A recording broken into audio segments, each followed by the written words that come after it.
Hello and welcome to another nerdy news update. Today I am going to tell you about some exciting things that are happening in Parliament.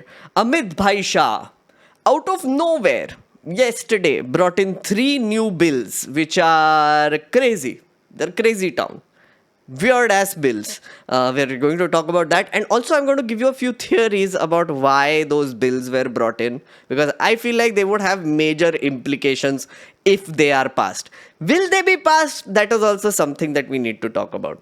The second thing is we are not going to remove our eyes from the vote chori thing because funny shit is happening. Bucks have come up with the funniest way to counter the vote chori allegations till date, and this time Godi media is helping them outright. Like outright, मतलब उनको logic सुनना ही नहीं है, but it's very funny. So I thought I should do an update on that also. And the third thing is I want to give you something more about Gyanesh Kumar Gaslighter. So there is some information to share about him. Those are the three updates. Without further ado, update number one.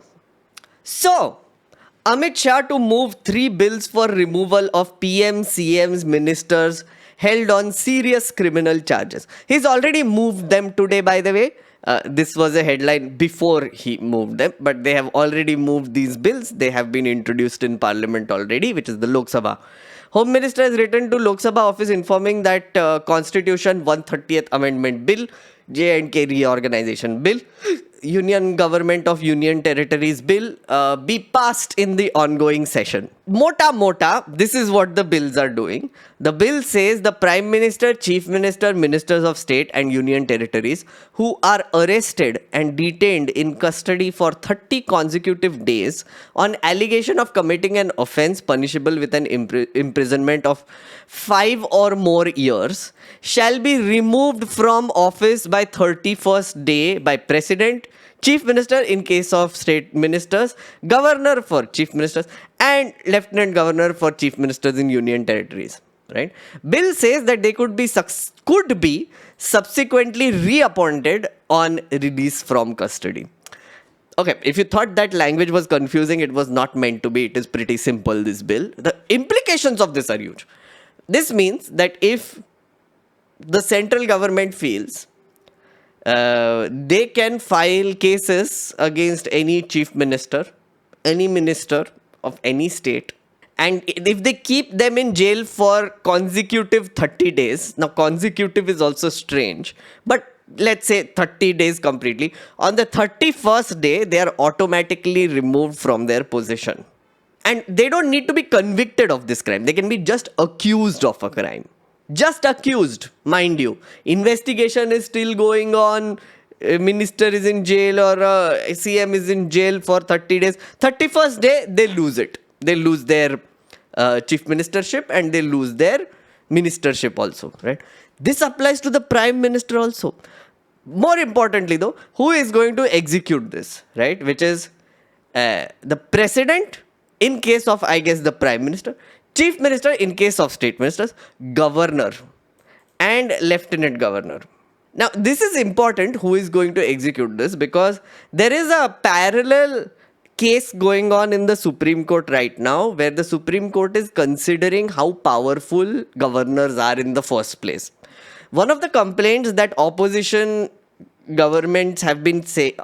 parties have been saying is that wherever they have governments, whenever they pass a bill, the governors of that state, they stall the bill. That happened in case of Punjab, that happened in case of Tamil Nadu, it happened in case of Karnataka, it happened in case of Kerala.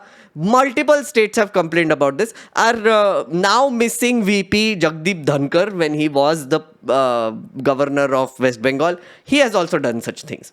So, when they complain to Supreme Court is now saying ki, okay, we are going to look into this and we are going to decide once and for all if the governor can actually do this at all, or the lieutenant governor. So, while this is going on in Supreme Court, Amit Shah brings in this bill, right?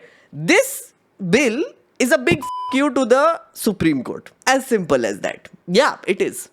It's like Supreme Court, तुम कुछ भी करो, मैं governor को और power देने वाला है. That is what Amit Bhai Shah is saying to the Supreme Court. That is number one. But this is where we get to the fun part. I want to share some theories with you, my dear friends. Why have they brought it in? What is the urgency of bringing this in, right? Because this bill, I must tell you, was not circulated in MP offices. I checked with few people. It was not circulated.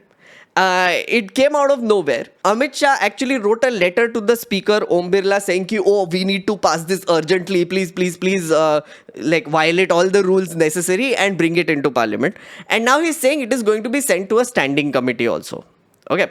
Passing के बारे में बात करते हैं, but let me tell you why this might have been brought in, because I have theories. Theory number one, they are targeting opposition CMs in states where BJP wants to come in power. This is the simplest explanation. This is the basic theory that BJP doesn't want Mamata Banerjee to function properly. They don't like MK Stalin. They don't like any other opposition supporting CM. They don't like Pinnarai Vijayan. They don't like many people. So they can just remove them. Right. So what they'll do is they'll use the amazing PMLA law. They'll send ED or CBI after these chief ministers. They'll arrest them, accuse them of a crime, keep them for 30 days, and then 31st day they'll lose their position. The law also said that they might be appointed later, and that is up to the person who removed them. By the way. So they will be removed, but it is completely up to the governor whether to reinstate them or not. Right? So it doesn't happen automatically. They have to be legally reinstated. So, of course, basic example is that. Basic theory is that. Theory number two. Bihar elections are coming up and they will end Nitish's career, and they are afraid of who comes next. Now, I wrote Prashant Kishore here for also clickbait reasons. But Prashant, who knows? Prashant Kishore is a dark horse. He might turn out to be a threat. I don't know. Chat, if someone is here from Bihar, they know better how much influential he is.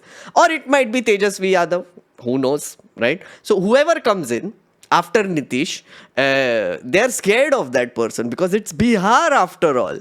Bihar is a big state and their influence spreads across the country. So they need to control them in advance. That's one theory. Theory number three. Now this is going into a little wild territory.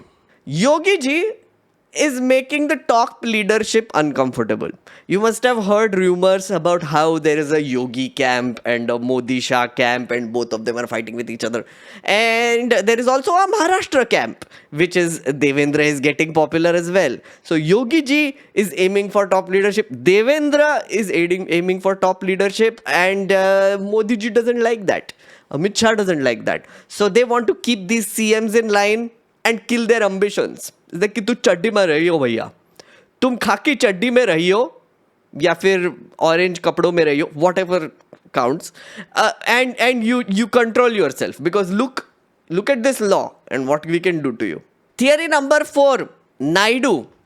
Okay, now there is rumors again floating around from sources that Chandrababu Naidu's party is going to back the opposition candidate for the vice president elections.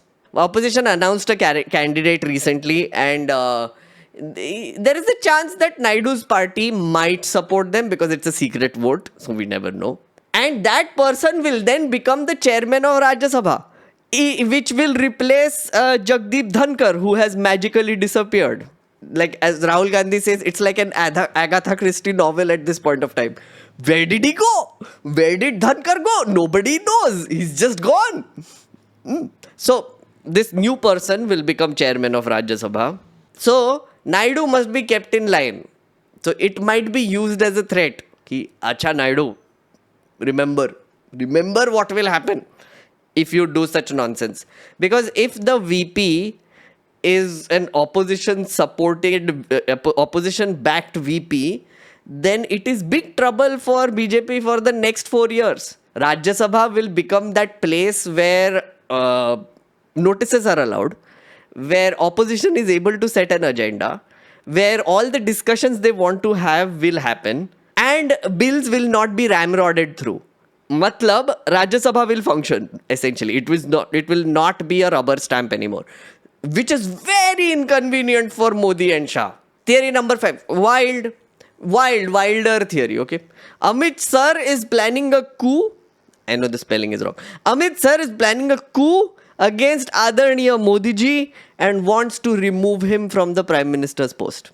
Who knows? Because हमको तो पता नहीं है क्यों लाया. Because nothing explains the urgency, right? Why was it so urgent to bring this bill right now? Why is he ramrodding it through in the last 2 days?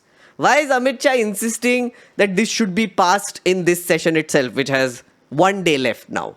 There is no explanation. They could have just presented the bill, they could have circulated it, then introduced it in the next session. If they were so interested in, making this amazing reform about removing criminal accused chief ministers and ministers, right? But they didn't. Kuch to jaldi hai in logo ko. So this theory is that Modi ji is going to turn 75, guys. Yeah, Amit Shah can't take it anymore. Who knows? Who knows what is happening in BJP land, right? Okay, this is the bonus wildest theory which I heard. Modi will retire, become president, and then have control over the next prime minister, whoever it is, maybe even Amit Shah. Again, as I said, wild theory. Modi ji will retire as planned at 75, will become president, and then have control over the next prime minister. Because guess who can remove the prime minister? The president. Yeah. The president can have the ultimate control over the prime minister, and prime minister in turn will have control over the governors, and the governors will in turn have control over all the chief ministers. So federalism ki lag chuki hai, friendos. Yeah, that is it. Wild. Okay. So a bit, but I'm going to ask chat, which theory do you believe in? Chat, tell me. 6th is too wild. I know. I told you. I've been telling you. These are all theories and it gets from mild to wild and wildest. Theory number 6, KV believes. 4, okay. 1, 2, 3, 4 were decent, okay. Winston is just stuck at theory 1. Winston, imagine, friend. Imagination land. Amey is saying 1. Gayatri is saying 6. I love it. It's either 1 or 6. There is no middle ground, it seems. Anti woman is with the TDP theory. Okay. 1 or 6. Theory 3. Theory 3 is Yogi ji theory. Okay. अच्छा मैं theory लगा भी देता हूँ इधर so that chat can see. 1 to 4 master stroke. Okay. It's me is going with coup. But yeah. So many people, so all of my theories someone has mentioned. So guys who is watching this, if you feel like any of these theories make sense to you, please leave it in the comments below. Or if you have wilder theories than this, would love to hear it. Now, the only question is whether these bills will pass or not. Okay. So these are constitutional amendments, by the way. So it requires 2/3 majority in both houses. And since this has to do with chief ministers, which is a federal issue, so then it needs approval of half the assemblies of our country as well. Okay, that is the basic thing. So Amit Shah has sent this bill to the standing committee as of now for further scrutiny. So it's not like he's pushing it. That's apparently what is going on. But my suspicion is there is a chance that maybe the ordinance route might be taken. You know, this government loves the ordinances. They love passing bills when the parliament is not in session. They've done it multiple times. Now, the thing is, it is a constitutional amendment. So technically, you are not supposed to do an ordinance on a constitutional amendment. But then my argument is, since when has the BJP been following procedures? Tell me. Our vice president literally disappeared in thin air. They have passed Aadhaar as a money bill. They have suspended 100 plus MPs last year, 2023. And while they were suspended, they brought in a law to change the way election commissioners are chosen. They have bulldozed countless bills through. Oh, one bulldozing happened today only. There is a gaming law which is going to make money-based gaming illegal. That law was passed in flat 12 minutes today, without discussion, without circulating it to MPs. It just came out of nowhere. No, was not circulated. No MP had any idea what it was, and it was passed without discussion. And the speaker let it happen. Since when has BJP cared about laws and parliamentary procedures? So I don't know. I'm just throwing it out there. Maybe my prediction will come wrong, or maybe it will come true. But who knows? Maybe they will clear this as an ordinance because Bihar elections are coming up, and they want to do all the things that I said, the theories. Yeah. So now that that is done, that was update number 1. We are going to update number 2. But before that, some JCB ki khudai. Take.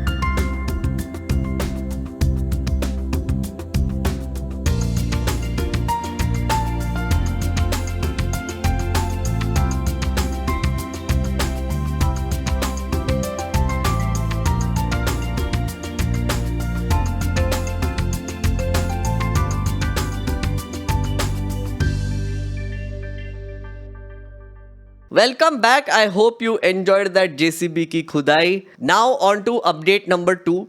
Don't lose focus on the vote chori thing, friends. Now I have been hearing a lot of people complaining about how, all these 3 bills that have been brought in is just a distraction because Modi ji and Shah ji doesn't want you to look at vote chori, where people will get distracted, where they are saying that, something else, like Rekha ji ko thappad maar diya, the Delhi chief minister Rekha madam, she got attacked by a dog lover apparently. That's what I found out just now. वो भी एक distraction है. So everything that is happening other than vote chori, according to a lot of people, are distractions. Here's my thing. Don't talk about other people. Talk about yourself. I'm not getting distracted. Neither should you. You talk about yourself, right? So, keeping to my promise about not getting distracted, here is the latest attempt, the funniest attempt by BJP Bhaktavars to counter the vote chori allegations by Rahul Gandhi. Here we go. Okay, I have collected it, right? So chronology so far, understand it. We have been covering this on this channel for a while now. So if you are familiar with this channel, you would know. Otherwise, I will just recap it. Rahul Gandhi did a press conference on August 7th. You remember that? We did a reaction video to it where he alleged that vote chori is happening in one assembly constituency in Karnataka, the Mahadevpura assembly constituency. It's a 6.5 lakh assembly constituency, 6.5 lakh voters. He alleged that there are 1 lakh suspicious/fake voters. He alleged that election commission is working with the BJP, and the way he did it is he put up a presentation like Acharya Prashant. People say Steve Jobs. I say Acharya Prashant. He stole Acharya Prashant's look and feel and sitting on the desk and doing the things Acharya Prashant fans will know anyway. So he did that very effectively. Rahul Gandhi, very effectively. He used the election commission data to do vote chori allegations, right? So BJP was not expecting this. So step 2, they panicked. Okay, they panicked, right? Step 3, they tried to counter it. What do? Anurag Thakur does a press conference exposing vote chori in 6 parliamentary constituencies. Little bit of a detail here.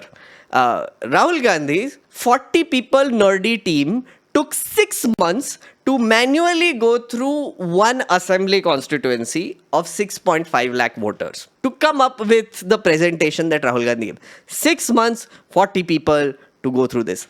Anurag Thakur took 6 days to come up with 6 parliamentary constituencies with average voters of 25 lakh each. Repeating that, 6 parliamentary constituencies of average voters of 25 lakh each. He just casually does a press conference and says that Rahul Gandhi ने जो बोला है वैसा ही 6 parliamentary constituencies में हो रहा है. Like Wayanad, Raebareli, Diamond Harbour, Mainpuri, specifically picking out constituencies where major opposition leaders have won from, right? That was what Anurag Thakur did. But then that backfired because a dumbass. Why would you do that? Like, you're just giving more evidence that the election commission is not doing its job. Whether it's opposition or ruling or kisi ka bhi seat ho, if the voter list is not great, it is not pure, then it is not pure. So Anurag Thakur just added more fuel to the fire. Also, the question is, how did he get the data for 6 parliamentary constituencies? Clearly, the election commission gave it to them. So people are like, what the hell? Anurag? What is this? Yeah? Congress takes it up. Pawan Khera gives a classic line saying, Goli maro, Thakur ne goli mari. और वो Congress तक जानी चाहिए थी. He was aiming for Congress. But it hit the election commission instead. So it backfired. And then BJP wale panicked again. Step 4. Panic. Step 5. Election commission gave a lame duck bullshit press conference where Gyanesh Gaslighter did not know anything and he gaslighted the public. That too we saw. There is a giant video on this channel. A lot of people have been looking at that video and they're very happy because Gyanesh Gaslighter used the weirdest Hindi ever. I'm just saying it. बहुत colloquial Hindi था, normal Hindi speakers के लिए नहीं था. Today I went and spoke to someone who speaks Hindi and they are the ones who are like, I could not understand what he was saying. They lived in UP all their lives and they couldn't understand. So it's not just me. So yeah, they did this lame duck press conference to counter the vote chori, threatened the Congress, etc. Turns out they lied 25 times according to us and chat. 25 times Gyanesh Gaslighter lied. We caught the lies. That also backfired. Then they panicked again. Step 6. Panic. BJP is in total panic. Now this is where the latest and greatest attempt is coming to. Okay. Let me show you this guy. So this is Sanjay Kumar of CSDS. Okay. This is a polling agency. Sanjay Kumar, CSDS. You must have seen like CSDS ka polls coming up in a lot of places. Now, Sanjay Kumar gave this tweet, which is 17th ko. Some information on Maharashtra election, Ramtek, number of voters. He said there are 38% voters who have decreased in Ramtek. And he said in Devlali, there are 36% voters which have decreased between the Lok Sabha and Maharashtra elections. 2 days later, Sanjay Kumar deleted that tweet and said, I sincerely apologize for the tweets posted regarding Maharashtra elections. Error occurred while comparing data of 2024 LS and 2024 assembly segments. The data is in row was misread by our data team. That tweet has been removed. I had no intention of dispersing any form of misinformation. Simple. Random co-founder Sanjay Kumar of CSDS puts in this tweet, deletes it 2 days later. But then Bucks go nuts. Bucks go all sorts of nuts, right? So this is Amit Malviya, IT cell head, who is saying the very institution whose data Rahul Gandhi leaned on to defame the voters of Maharashtra has now admitted that its figures were wrong, not just on Maharashtra, but even on SIR. What? Sorry, what? Very institution whose data Rahul Gandhi leaned on is not CSDS. It is the election commission itself. The reason why they took 6 months is because they got physical data from the election commission and then they analyzed it and put it up in a PPT. What? Why? Who said he got stuff from CSDS? Malviya ne bas pel diya. Okay. They have admitted that its figures were wrong.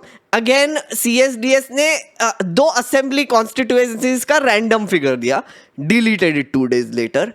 It's like, oh, all figures of Maharashtra are wrong. And even SIR. He didn't even mention SIR. He just mentioned 2 Maharashtra assembly constituencies and then deleted it. ये किधर से किधर चला जाता है ये लोग? What the hell? Where does this leave Rahul Gandhi and the Congress, which brazenly targeted the election commission and went so far as to brand genuine voters as fake? You idiot! You moron malware! Oh my God, if this was it's infuriating, as Antsy woman here is also saying. It is very infuriating. But holy shit, guys. ये तो limit हो गया ना थोड़ा सा. Like, do these people really think we are that stupid? Step 7, pick up a random tweet posted on 17th August by CSDS founder who claimed vote chori in 2 assembly constituencies in Maharashtra, then deleted it because it was wrong information. They claimed that Rahul Gandhi's data came from CSDS when it didn't. Vote chori press conference was based on that data, which it wasn't. It's the most bizarre thing. But weirdly enough, friends, I have to tell you, Noida media, Lashkar-e-Noida has jumped on this. Like literally pounced on this one, right? They are now claiming what Amit Malviya is claiming. And they're such insidious pricks, right? Some of the people who are using this sort of line, which is so stupid again, as I said, they are not stupid people. There can only be two possibilities, right? Like, for example, I do genuinely believe that Rubika Liaquat is stupid. No, sometimes she says things, does things which makes me doubt whether there is anything in that brain there. Like, I mean, more than 3 brain cells, right? The way she talks, the way she asks Modi ji, "Are you non-biological hai kya?" So nice, Modi ji. Rubika Liaquat. Rubika Liaquat. There are people who are smart also. For example, Shivarur. I never thought he's dumb. He's a smart guy. He's also doing shows on the same lines. So, if you are a Rubika Liaquat, I get it, because you will not be able to analyze this shit. So, it is for you, because you are stupid and you will buy this and you will amplify this. But if you are a Shivarur or any other Godi media anchor who is smart and sees this is a complete lie right at the face of it, right? And you're still propagating it, you are freaking evil. You are evil. You are just insidious as hell. I would prefer if you were a Rubika Liaquat. Because the Rubika Liaquat, at the end of the day, that is what you expect from them. Not from you guys. What is this? Like, are you so like dube hue in EMI? Do you have EMI problems, Godi Media? I mean, I get it. If you have EMI problems, then you are like, अरे बहुत बड़ा flat खरीद लिया है, 3 लाख का EMI देना है, how will I get paid otherwise, and therefore NDTV is paying you, or whatever it is. But yeah, just cover something else. No, go to Bihar, get TRP from there. What is this? Yeah. So this is what is happening in the Bhaktaverse. That was the second update. Third update, which is a short but funny one. Okay. Here is some more details on Gyanesh Kumar Gupta. I thought it is important to add some more details to Gyanesh Kumar Gupta's life. Meet Gyanesh Kumar, Chief Election Commissioner of India. His daughter is DM of Noida, Uttar Pradesh. Son-in-law is DM of Saharanpur in Uttar Pradesh. Daughter number 2 is Deputy Director IRS in Srinagar, Jammu and Kashmir. Other son-in-law number 2 is DM of Srinagar, J&K. Ignore this part. What I want you to though understand is that this is leverage right here. Gyanesh Kumar Gupta might be a smart person. Gyanesh Kumar Gupta is not able to answer things, so he's gaslighting us. But he might have a reason, because he has to take care of positioning and posting of 4 other people. This can be used as leverage. उनको punishment posting में भेज देंगे. Daughter number 1 can be separated from son-in-law number 1. They could be sent to 2 corners of the country. Daughter number 2 can be given a more hard posting in Jammu and Kashmir, and son-in-law can be sent to like a Kerala. So all 4 children are just separate in different places. Amit Shah can do whatever he wants. So Gyanesh Gupta is like, sir, please understand, I have family. It's leverage right here. Which also explains certain things that Gyanesh Kumar Gupta is doing. No sympathies to him. No, don't get me wrong. No sympathy there. I'm just trying to figure out reasons for why this guy, this infuriating guy is behaving like this. This might be one reason, is all I'm saying. Yeah, that was a short update. Just another thing that I wanted to add. Other than that, please do subscribe, share this video with people, subscribe to this channel, and become members. You can join live streams. You can come here. You can talk to us. Right before we started this update video, remember, you want to guess what we were talking about? You want to guess? we were talking about daddies of Bollywood. Yes, we do fun shit with members. So please become a member. Come to the live streams, the recording live streams, and chill with me, talk to me, discuss some conspiracy theories with me. And yeah, that's the incentive for supporting me as well. Anyway, that was the nerdy news update for this week, and I will see you next week. Bye bye.